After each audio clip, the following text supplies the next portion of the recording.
difíceis, tempos que estão nos preparando para a vinda do Senhor. Nós esperamos, de fato, que aqui nós possamos nos encontrar com o Senhor. Nós estudamos a palavra, não buscando conhecimento, ou buscando princípios, ou regras. Nós estudamos a palavra, meditamos nela. Eu prefiro essa palavra, meditar na palavra. Porque nós estamos procurando, de fato, o próprio Senhor. Porque é só Ele quem pode nos mudar, é só Ele quem pode nos transformar. Nós dependemos da graça dEle, que pode nos dar fé, pode nos dar esperança para esses tempos. Amém? Então, vamos continuar aqui a nossa epístola aos Gálatas. Semana passada, nós podemos falar um pouco mais sobre o que é a revelação, como correspondemos a essa revelação em obediência e, como isso nos leva a crescer. Amém? Nós temos aqui no capítulo 2, lá no versículo 20, dizendo assim: já estou crucificado com Cristo, e vivo, não mais eu, mas Cristo vive em mim.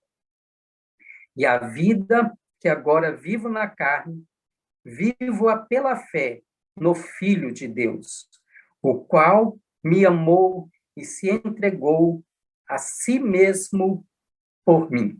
Amém? Eu entendo que esse versículo, irmãos, é a nossa chave que vai abrir o nosso entendimento para esse capítulo e basicamente para o livro. Amém? Seguindo aquele entendimento de que nós temos aqui um amadurecimento de o Filho revelado em mim e Cristo vive em mim. Amém?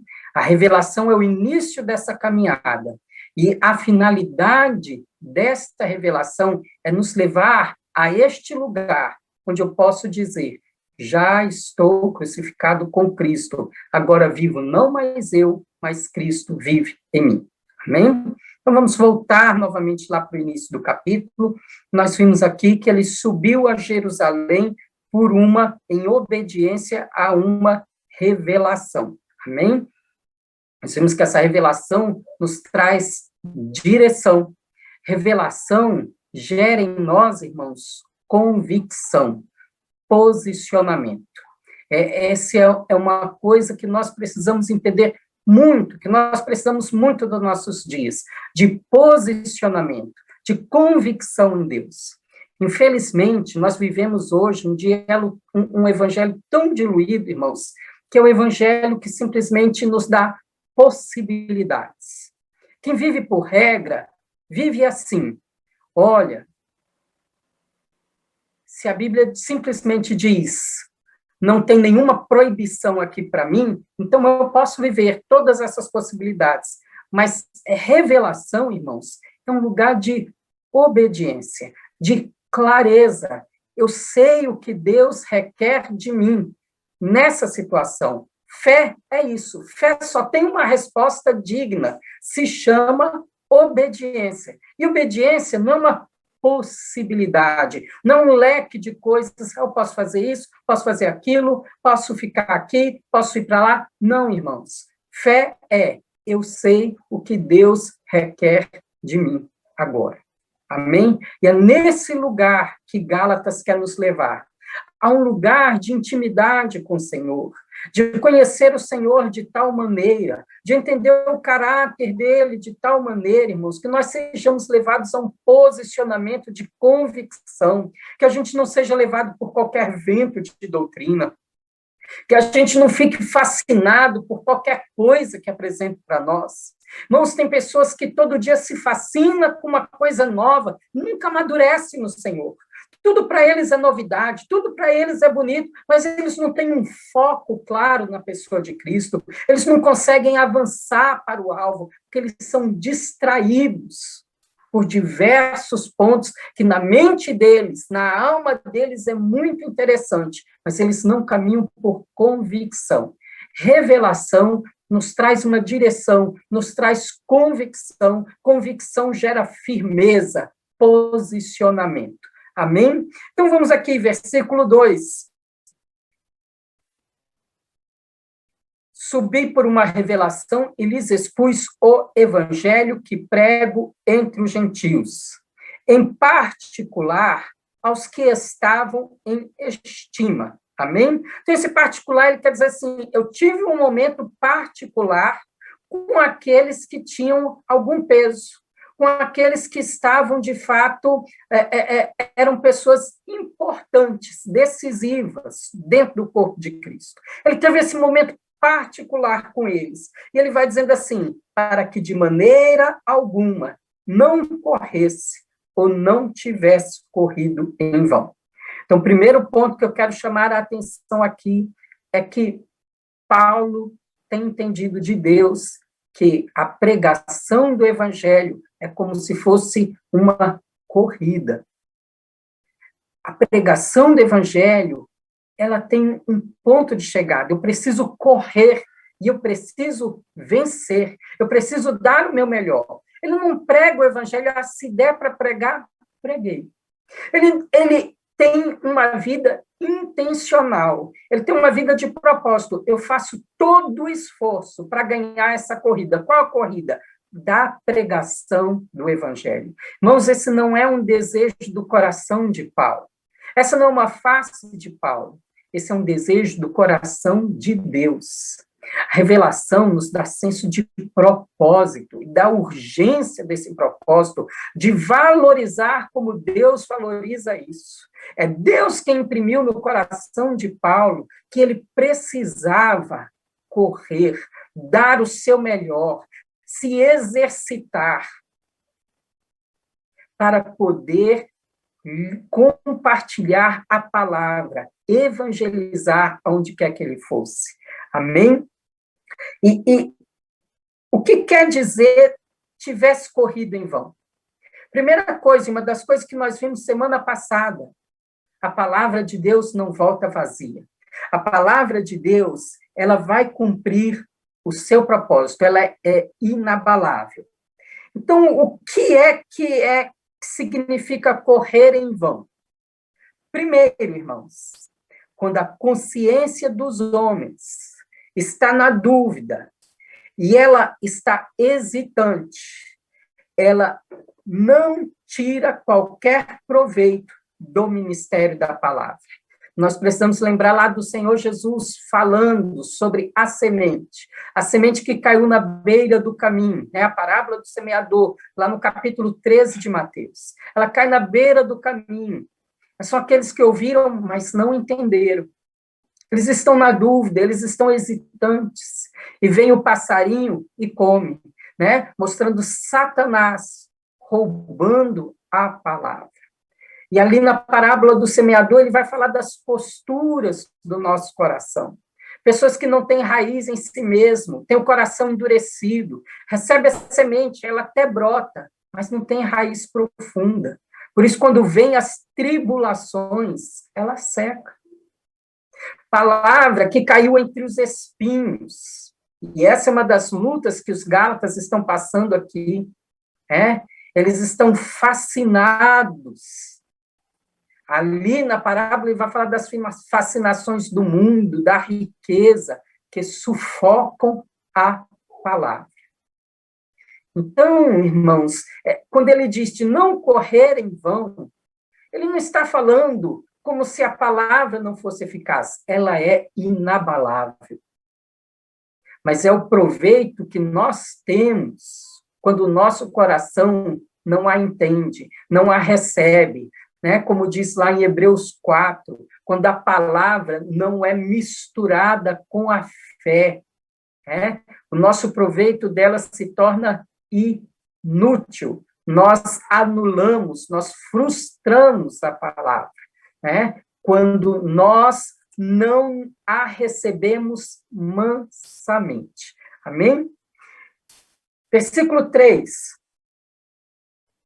E aqui nós vamos começar uma sucessão de eventos, amém, irmãos? Do versículo 3 até o versículo 5, nós temos aqui uma sucessão de eventos falando desse tópico de Tito, né? Depois do versículo 6 até o versículo 10, ele vai estar falando, de fato, sobre como foi a comunhão dele com os apóstolos e os anciãos, né? E depois ali, a partir do versículo 11 até, basicamente, o 14, o confronto que ele teve com Pedro em Antioquia.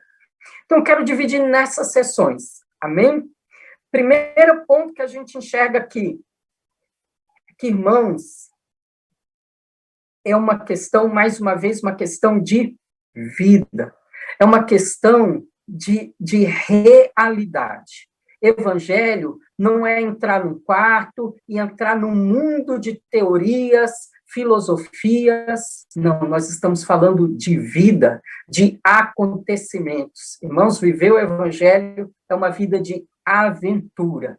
Deus faz proezas na nossa vida. Nós temos conflitos, nós temos inimigos, os inimigos da fé, e nós estamos batalhando por essa fé. Amém? Então, vamos ver aqui esses versículos de 3 a 5. Nem ainda Tito, que estava comigo, sendo grego, foi constrangido a circuncidar-se. E isto por causa dos falsos irmãos que se intrometeram e secretamente entraram a espiar nossa liberdade que temos em Cristo Jesus, para nos porem em servidão, aos quais nem ainda por uma hora cedemos com sujeição para que a verdade do Evangelho permanecesse entre vós. Amém?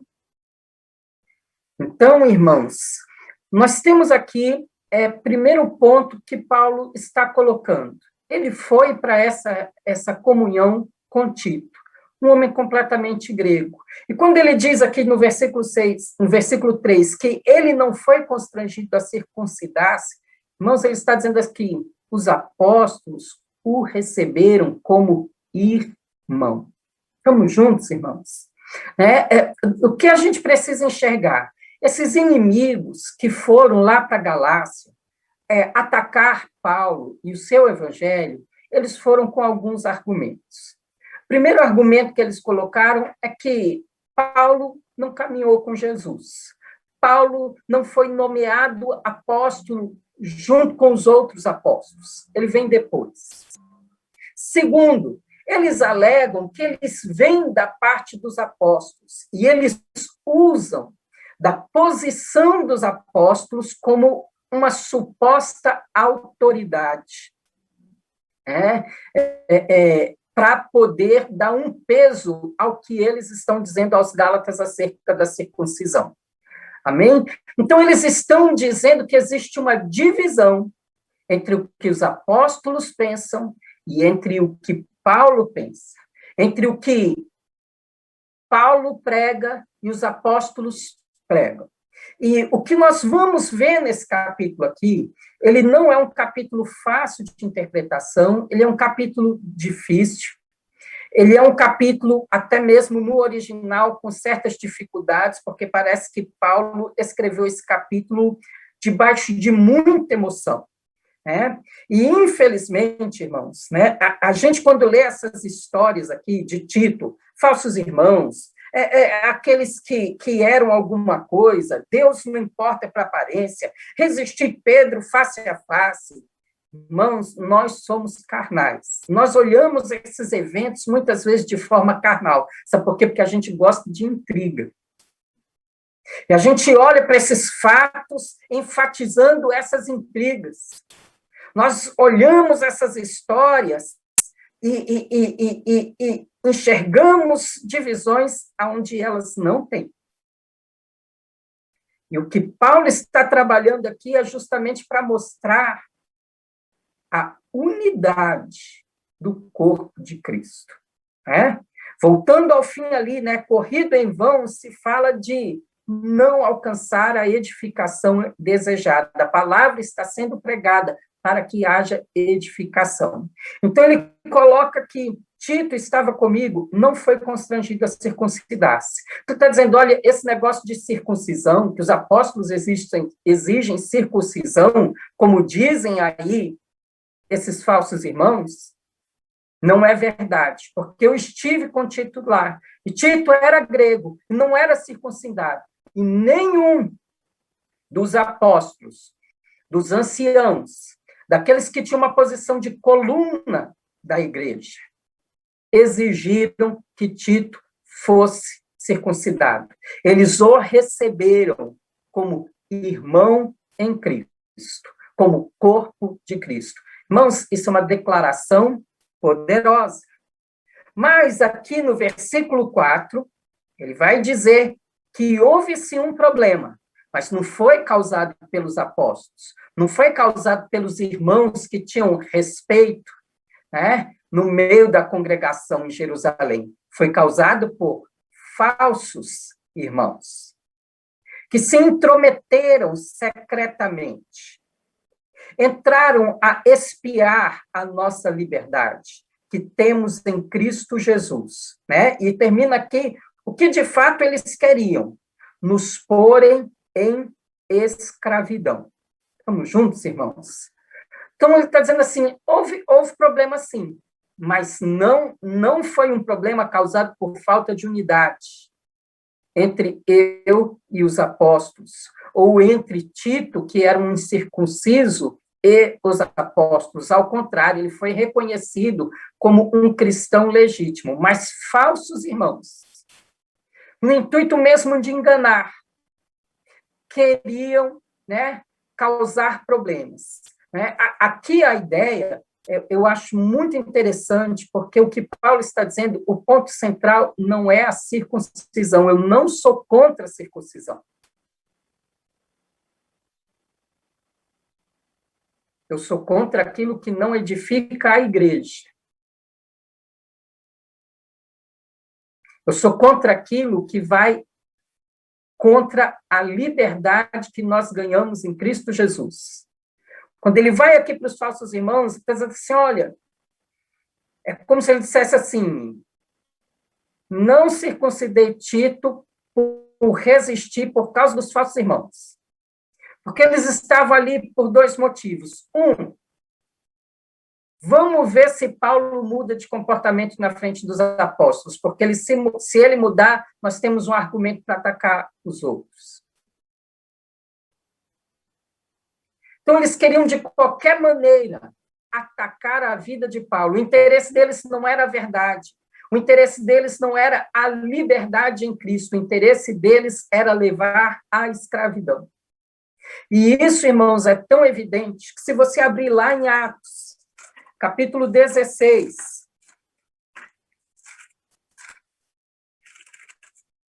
Atos, capítulo 16, versículo 3, está falando de Paulo, lá na região da Galácia, né, junto com Timóteo, né, na cidade de Timóteo, que era Listra. Né, e ele vai dizer aqui no versículo 3, Paulo quis que este quem? Timóteo, fosse com ele, e tomando-o, o circuncidou, por causa dos judeus que estavam naqueles lugares, porque todos sabiam que o seu pai era grego. Estamos juntos, irmãos? O pai de Timóteo era grego, mas a mãe, a avó, eram judias. Então, Paulo não está aqui, né? O centro dele não é a circuncisão, o centro dele não é falar contra a circuncisão. Ele não circuncidou Tito, mas circuncidou Timóteo. Nós podemos ver em Atos também, capítulo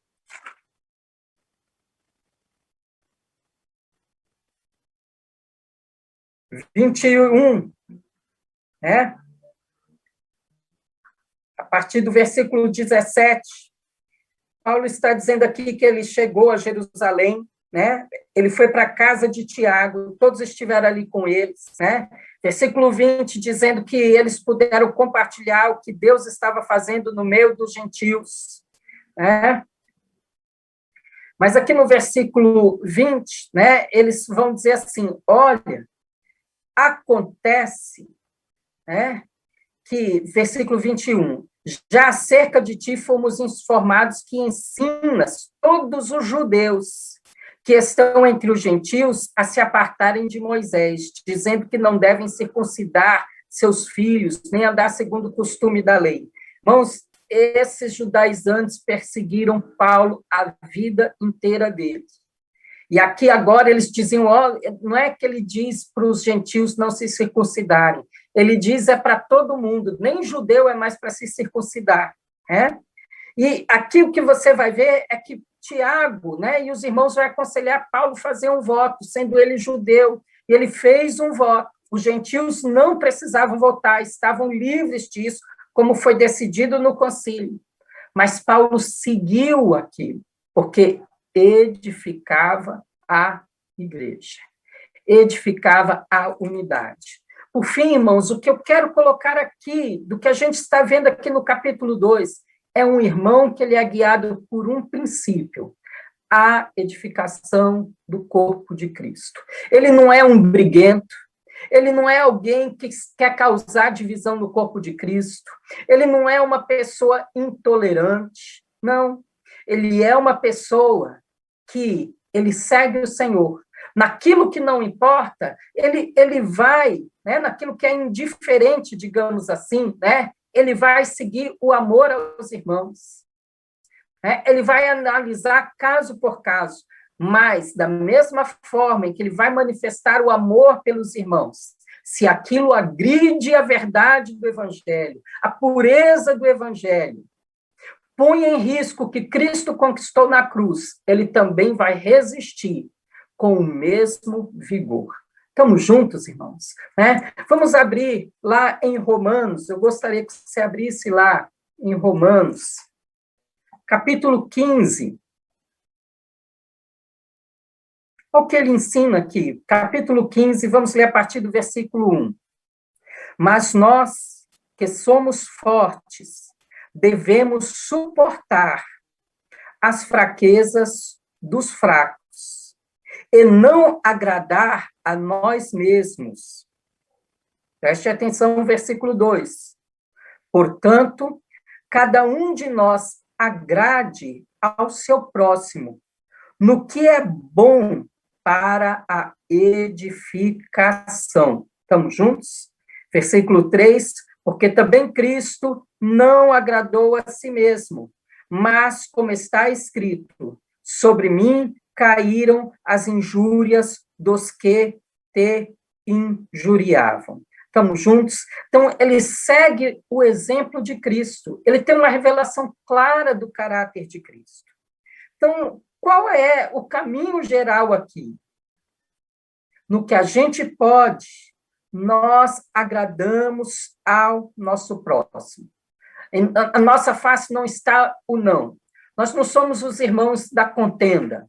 Nós não somos os irmãos que estamos atrás de um erro para contender, para fazer debate, para fazer controvérsia. Não. Nós somos os irmãos que somos guiados por um desejo. No que for possível, nós vamos agradar o próximo. Agora, o que é esse possível? Aquilo que é bom para edificação.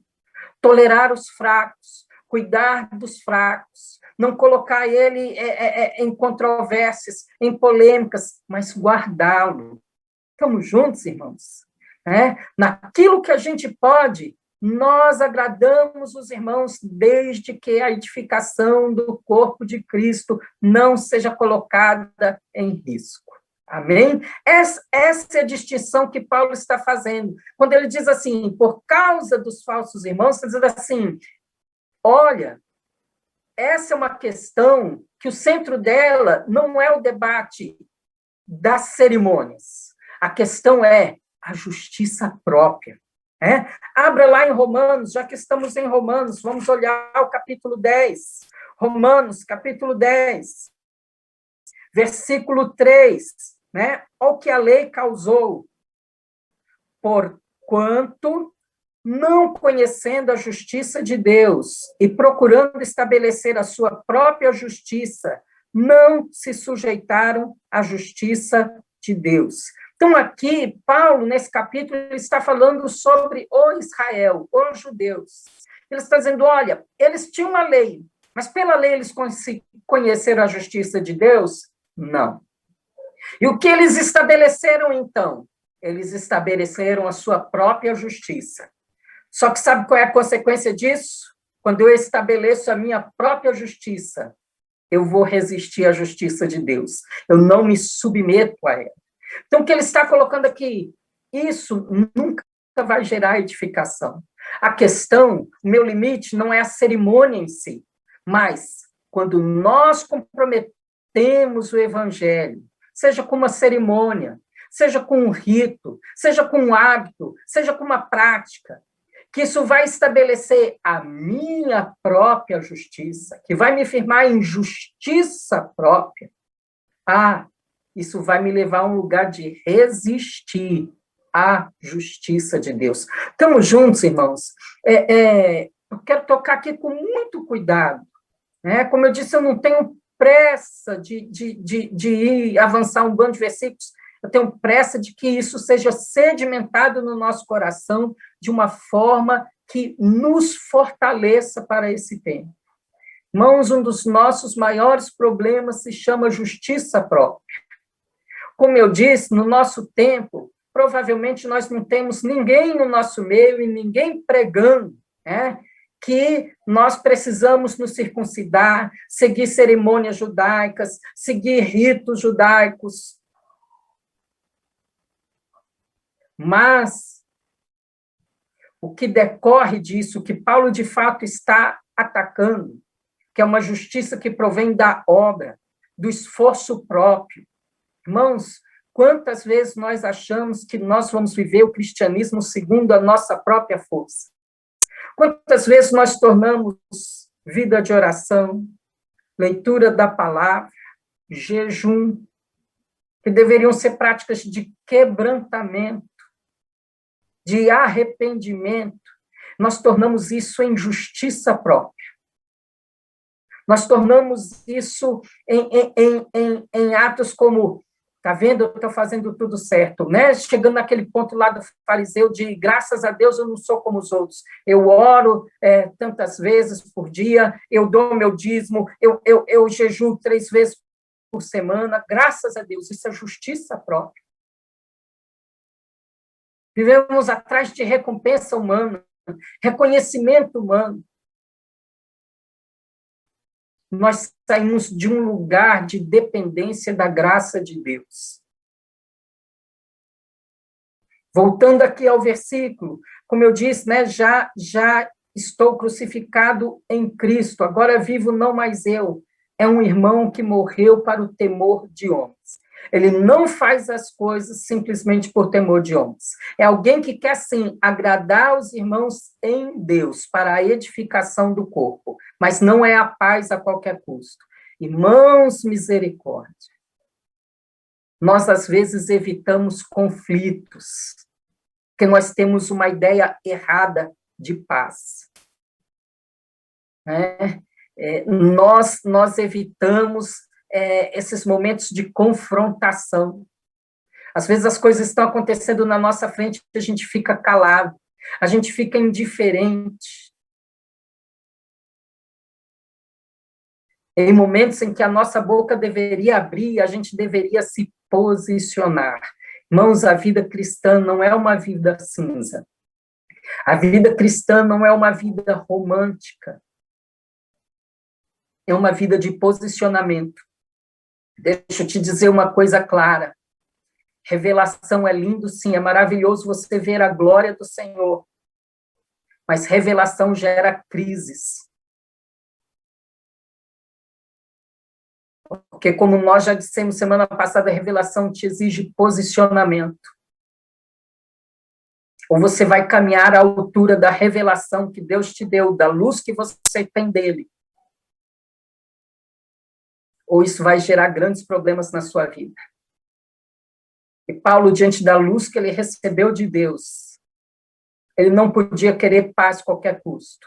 Ele não podia querer agradar mais aos homens do que agradar a Deus.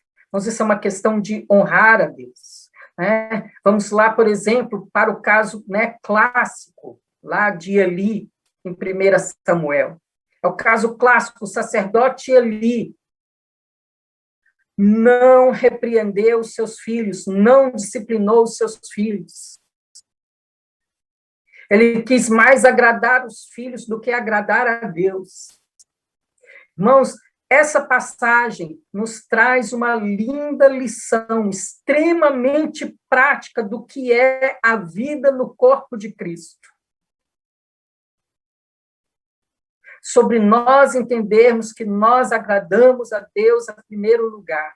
É impossível a gente ler isso aqui e não parar para pensar sobre o sacerdote Eli agradando os seus filhos, que estão profanando o altar, estão roubando da oferta, estão vivendo de forma imoral. E ele não se posiciona para deixar claro que eles estão vivendo uma vida contra a vontade de Deus. É um contraste muito grande com Gênesis 22, quando Deus fala para Abraão, né? É o capítulo onde aparece pela primeira vez a palavra amor, né? Falando de Abraão e seu filho Isaque, o filho quem ele amava. Deus vai lá e pede a Abraão que entregue para ele Isaque no altar, em sacrifício. E Abraão, ele obedeceu a Deus. Obedeceu não por medo, mas obedeceu por fé, por confiança. Porque, como diz lá em Romanos 4, ele sabia que aquele que prometeu era poderoso para trazer à existência as coisas que não existem e ressuscitar até dos mortos para cumprir a sua promessa. E a palavra de Deus para Abraão naquele capítulo é: eu sei que você teme mais a Deus do que ama o seu filho.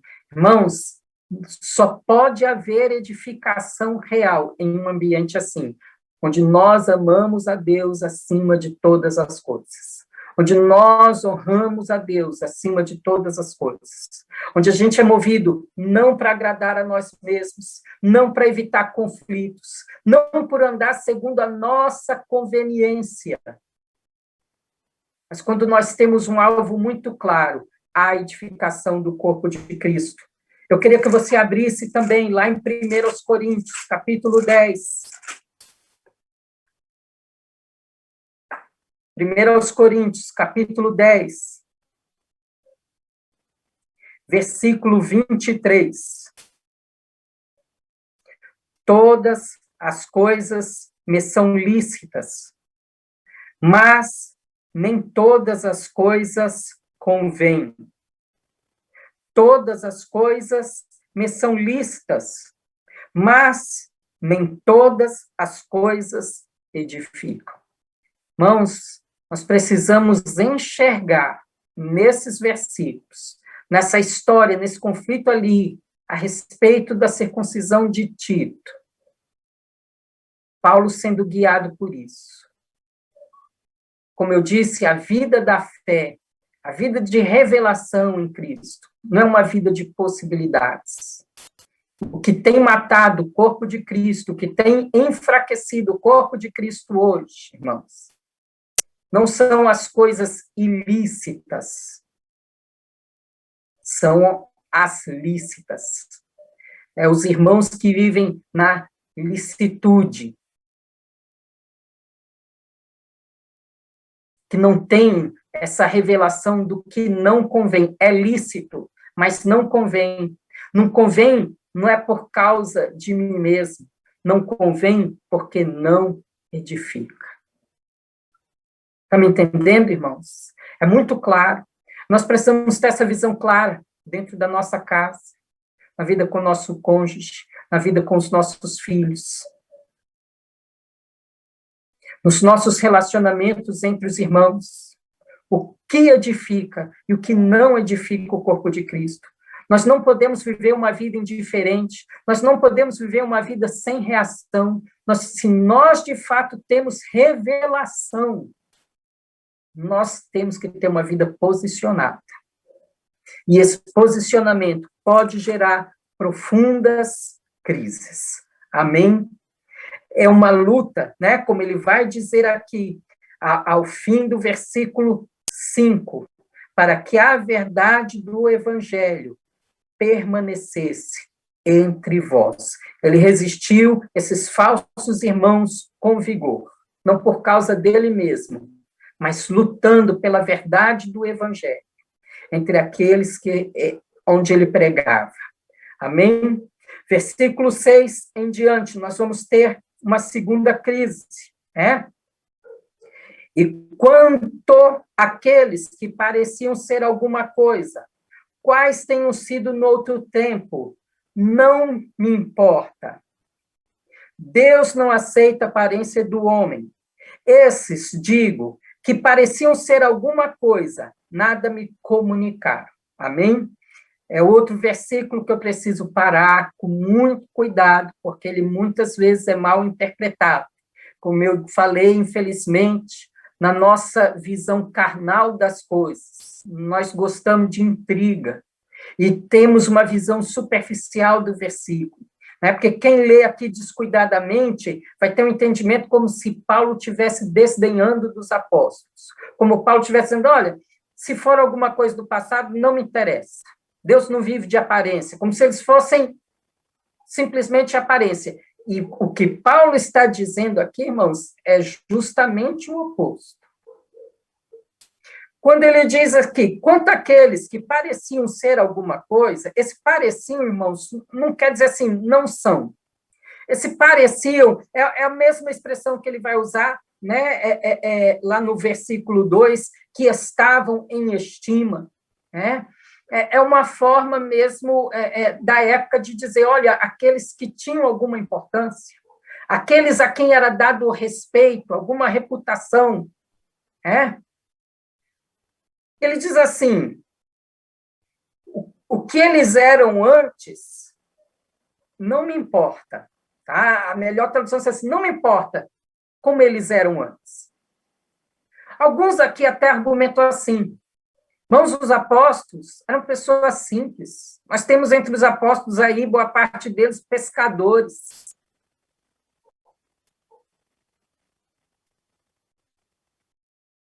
Paulo foi criado aos pés de Gamaliel. Paulo teve a instrução que seria sonho de qualquer judeu da época dele. Segundo, a ideia de que eles eram, diz assim, eles foram chamados antes de mim. Eles já viviam o apostolado enquanto eu perseguia a igreja. Mas o que ele está dizendo, isso lá do passado, não importa. Não importa se eu fui criado aos pés de Gamaliel, não importa se eles foram chamados antes de mim, não importa se eu fui um perseguidor do corpo de Cristo, não importa nesse sentido aqui. Deus não Deus não aceita a aparência do homem. E aqui, irmãos, lembrando mais uma vez, ele não está atacando os apóstolos, ele está atacando aqui o argumento desses judaizantes que usam da estima dos apóstolos como um peso para a deturpação deles do evangelho. Então, ele está dizendo, eles foram chamados antes, mas Jesus me chamou depois. Mas eu fui chamado da mesma maneira. Eu fui criado aos pés de Gamaliel, mas eu preciso de Jesus da mesma maneira que eles. É como ele vai dizer lá em Filipenses 3, tudo que eu tive antes eu considero como perca, como refúgio, por amor ao conhecimento de Cristo. Estamos juntos? Está dizendo assim, olha, Deus não é movido por aparência, sabe por quê? Porque justiça própria, ela fala de reputação. Justiça própria, ela fala da gente buscar aparência mais do que realidade. Justiça própria fala da gente usar de argumentos aquilo que alimenta a vaidade humana. Os judaizantes tinham argumentos sobre isso, sobre a aparência, sobre a vaidade humana, sobre posição, sobre temor de homens. E o que Paulo está mostrando aqui pelo Espírito Santo, isso não edifica o corpo de Cristo. Não foi para isso que Cristo morreu lá na cruz. Você está dizendo, olha, eles são considerados pessoas importantes e, de fato, o são.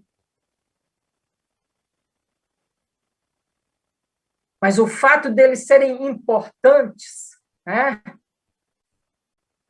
não quer dizer que eles estejam acima do juízo de Deus.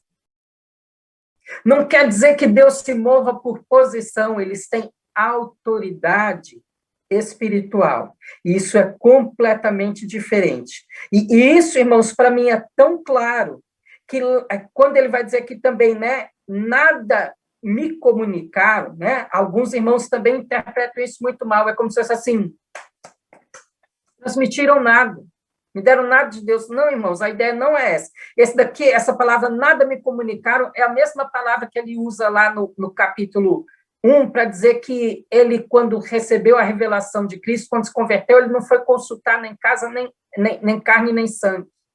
Então, nada me comunicaram quer dizer assim, quando eu expus a eles o evangelho que eu prego, eles não me pregaram uma outra versão. Eles não me disseram, corta isso e põe aquilo. Eles não disseram, Paulo, muito legal, tá assim, mais ou menos, eu tenho uma versão melhor. Sabe que quando ele diz assim, nada me comunicaram, quer dizer assim, o evangelho que eu preguei a eles, da forma como eu preguei, foi completamente aceito. Porque o nosso evangelho é um só. Porque a mensagem que nós pregamos é uma só. O evangelho que eles receberam de Cristo foi o mesmo evangelho que eu recebi de Cristo. Amém? Versículo 7, né? É tão claro isso que ele vai dizer assim, antes, pelo contrário, quando viram que o evangelho da incircuncisão me estava confiado, como a de Pedro da circuncisão, porque aquele que operou eficazmente em Pedro para o apostolado da circuncisão, esse operou também em mim com eficácia para com os gentios.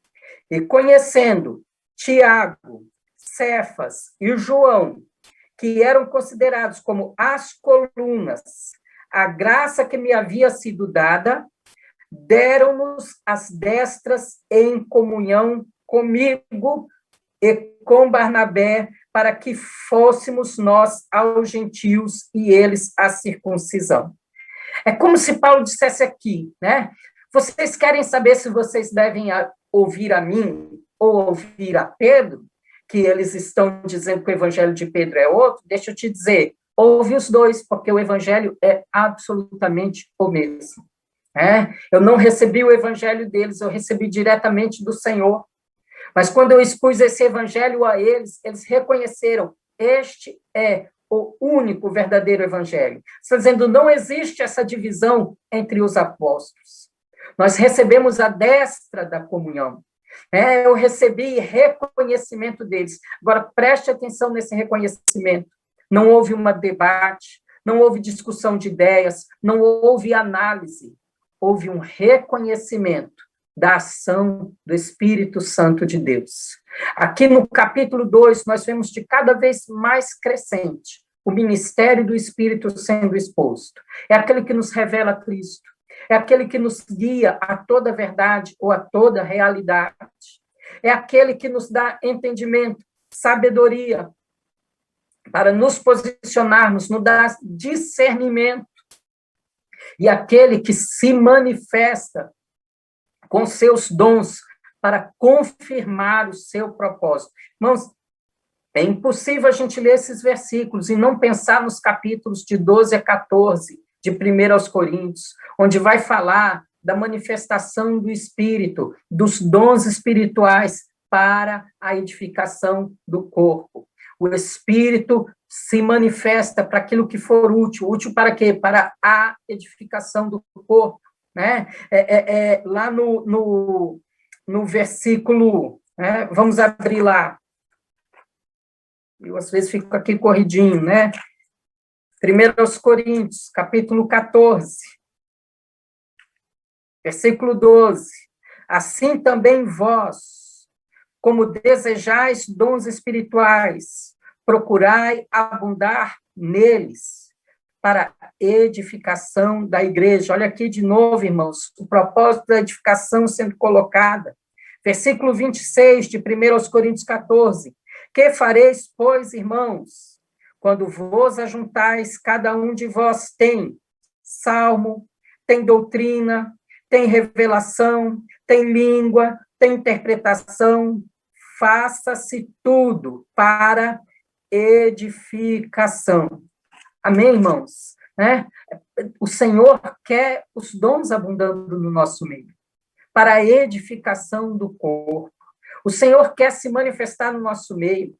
É como se os apóstolos dissessem: nós não temos que discutir, nós não temos que decidir, nós só temos que concordar com o Espírito, nós só temos que reconhecer que o Espírito está se movendo na sua vida, e se a gente tentar argumentar qualquer coisa, nós estamos resistindo ao Espírito Santo de Deus, porque é visível o poder dele, a atuação dele através na sua vida. Irmãos, isso aqui é como se fosse um tapa na cara nos opositores de Paulo. Sim, os apóstolos reconheceram, de ouvir falar, porque eles viram que o Senhor, pelo Espírito, pela operação do Espírito, respaldava o apostolado de Paulo. Então, só tiveram de reconhecer.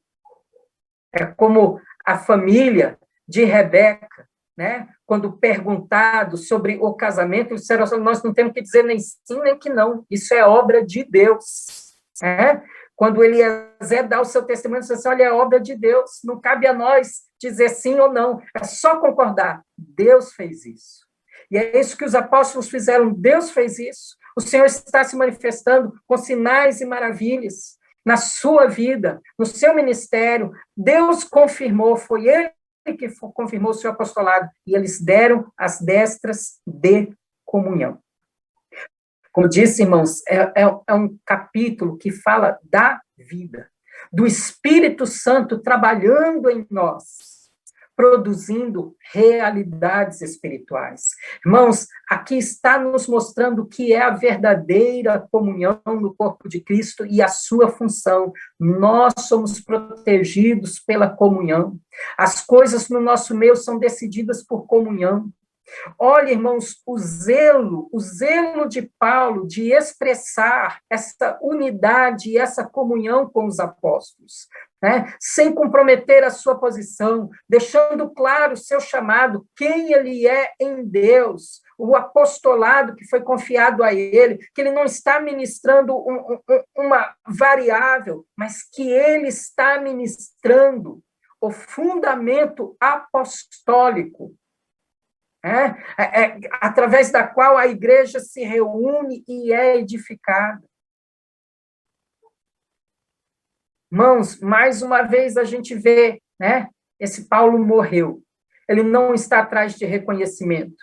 Ele não está atrás de reputação.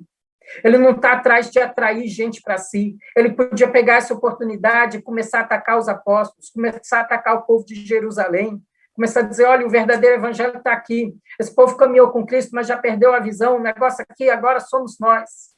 Mas é alguém que morreu para o temor dos homens. É alguém que morreu de buscar algo para si mesmo, glória para si, de buscar reconhecimento, de buscar reputação, de buscar divisão,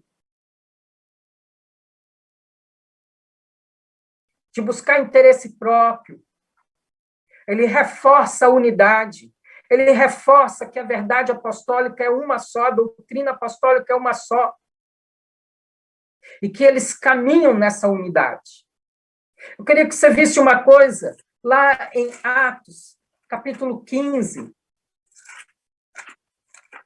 quando foi feito o concílio justamente acerca desse problema, dos judaizantes. Né? Então, é feito esse concílio em Jerusalém, justamente porque aqui no capítulo 15 é onde eles vão expor esse problema, que desceram alguns da Judéia e ensinavam os irmãos, se não vos circuncidados conforme o uso de Moisés, não podereis salvar-vos. Mas eu quero ver aqui, mais no final, já com a decisão tomada. Então, eles escreveram carta aos irmãos, e olha o conteúdo da carta, veio o versículo 24.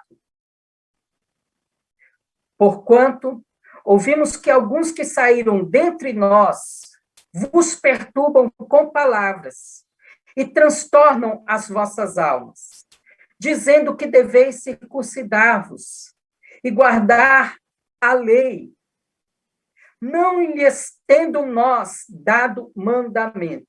Irmãos, olha, esse ponto aqui é muito importante, porque o que os opositores de Paulo estão usando do nome dos apóstolos, da posição dos apóstolos, assim, olha, nós somos o povo lá de Jerusalém, nós representamos os apóstolos verdadeiros. E Tiago aqui, né, que quem está ditando a carta, em reunião com os anciãos e os apóstolos, está dizendo, nós não mandamos ninguém dizer isso e pregar isso. Eles não foram enviados da parte de nós. Eles estão pregando isso por eles mesmos. Não é essa a nossa pregação. Nem fomos nós que dissemos, vai lá e prega isso, vai lá e diz para se circuncidarem. Estamos juntos, irmãos? E é exatamente isso que Paulo está afirmando aqui nesses versículos. Ele caminha em plena comunhão. E o evangelho que ele prega foi reconhecido como o único e verdadeiro evangelho pelos apóstolos. Né? E que ele é reconhecido como apóstolo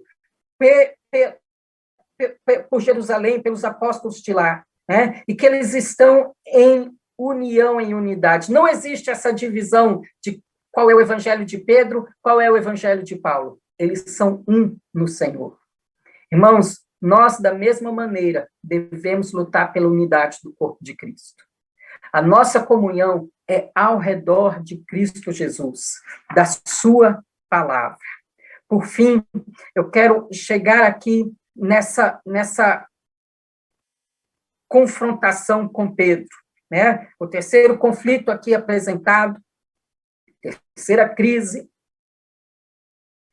E chegando Pedro a Antioquia, lhe resisti na cara, porque era culpado. Porque antes que alguns tivessem chegado da parte de Tiago, comia com os gentios. Mas depois que chegaram, se foi retirando e se apartou deles, temendo os que eram da circuncisão. Os outros judeus também dissimulavam com ele, de maneira que até Barnabé se deixou levar por sua distração. E que não andava diretamente conforme a verdade do evangelho, disse a Pedro na presença de todos: se tu, sendo judeu, vives como os gentios e não como judeu, por que obrigas os gentios a viverem como judeus? Estamos juntos, irmãos?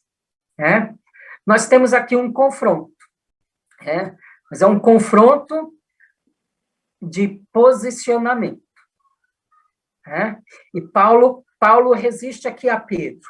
Coisas para a gente captar aqui em toda essa biografia. Primeiro ponto que eu acho muito interessante é toda a transparência de Paulo. A edificação da igreja não acontece em segredos, em coisas ocultas. Nós, na justiça própria, gostamos de jogar sujeira debaixo dos panos. Mas você vê que Paulo é extremamente transparente, desde a sua vida passada aos conflitos que ele viveu na sua vida nova em Cristo Jesus.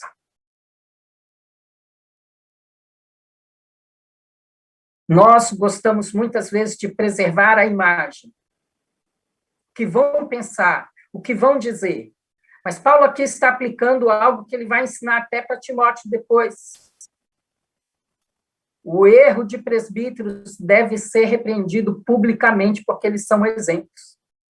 Segundo ponto aqui, um pecado feito em público deve ser corrigido em público e não nas portas fechadas.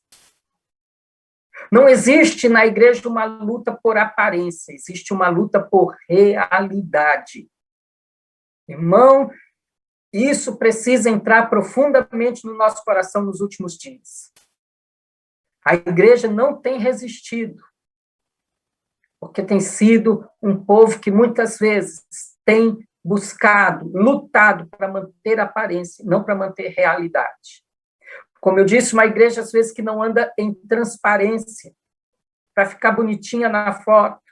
Uma igreja que não resolve o que precisa ser resolvido. Que finge que não existem conflitos, que não existem problemas. Mas onde não há realidade, não há edificação.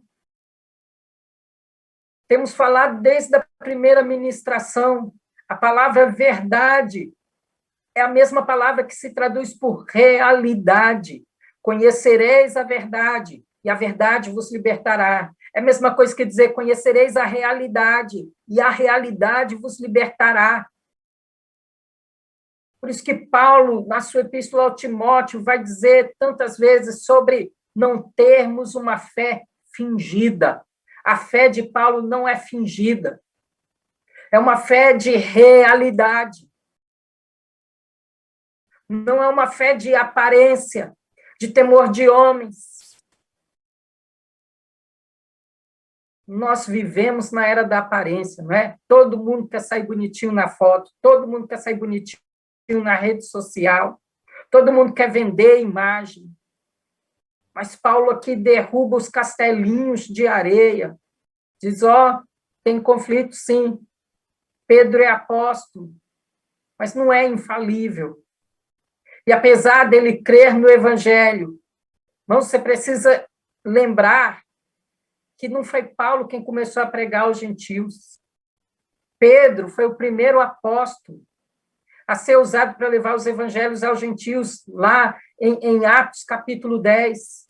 Ele é levado na casa de Cornélio, e ele começa a pregar lá, e o Espírito desce sobre Cornélio e toda a sua casa, e ele diz, o dom de Deus, que é o Espírito Santo, que foi dado a nós, e Deus deu a eles, como é que eu posso negar água para batizar esse povo?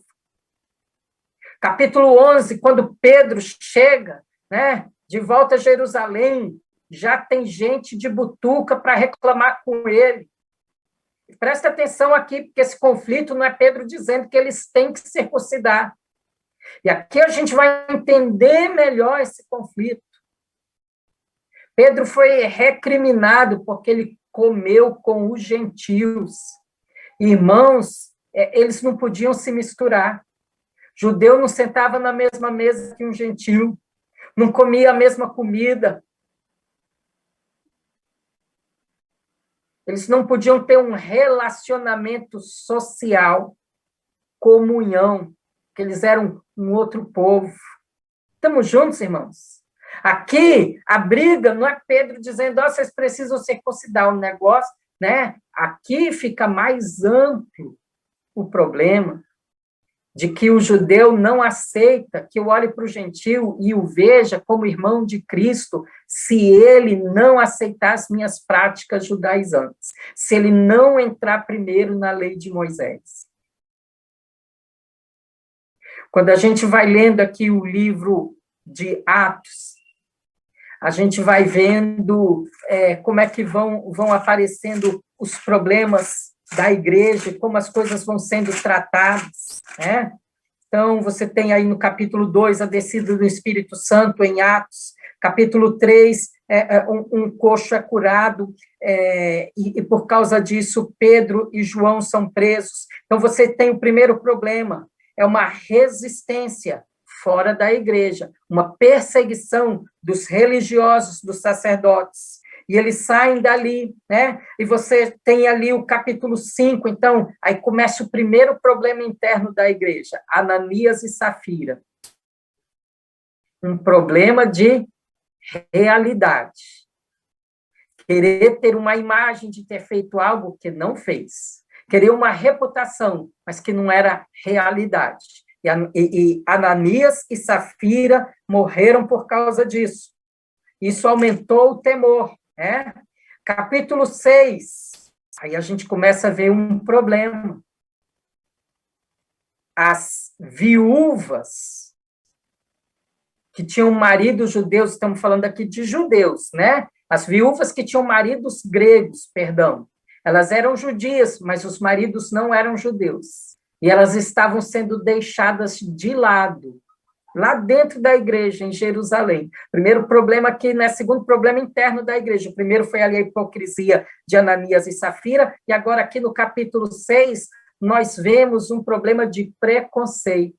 As viúvas que não são puramente judias, porque os maridos eram gregos, e elas são deixadas de lado.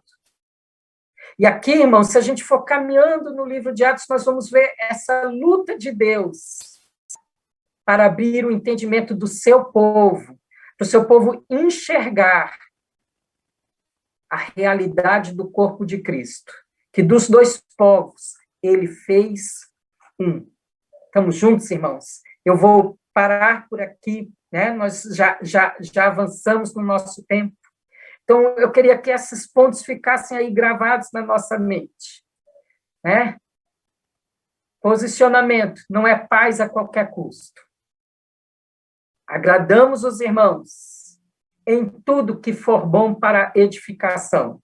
Nós temos um alvo, a edificação do corpo de Cristo. Segundo, a luta pela unidade e a força da comunhão. Nós vamos progredir na comunhão. Nós precisamos estar lutando por essa unidade do corpo de Cristo. Terceiro, essa transparência nos relacionamentos. A gente não evita conflito a qualquer custo. A gente não finge que os conflitos não existam. Esse Pedro entendia o evangelho, mas por temor de homens, ele caiu, ele falhou. Né? O mesmo Pedro que cortou a orelha de um soldado por causa de Cristo e pouco tempo depois estava negando. É o mesmo Pedro que foi lá e batizou pela primeira vez os gentios e que agora está se apartando de comer perto deles.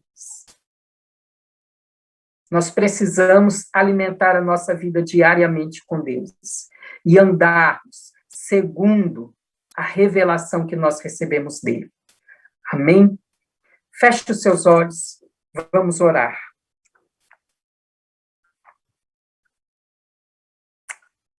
Pai, em nome de Jesus, nós pedimos que essa palavra possa nos ajudar nos nossos dias. Nós queremos ser apresentados a Ti como a noiva ataviada. Nós não queremos aparência, nós queremos realidade. Senhor, nós não queremos viver de agradar a homens, de dar mais honra ao homem do que a Deus. Nós queremos ser posicionados pela edificação do Teu corpo. E que essa edificação comece a partir das nossas casas, das nossas famílias. Que a gente seja posicionado para que a verdade do Evangelho seja clara, seja conhecida. Pai, em nome de Jesus, ajuda-nos a viver em transparência, a resolvermos os nossos conflitos em comunhão. Pai, livra-nos de lutar por aparência, que nós sejamos um povo que luta por realidade.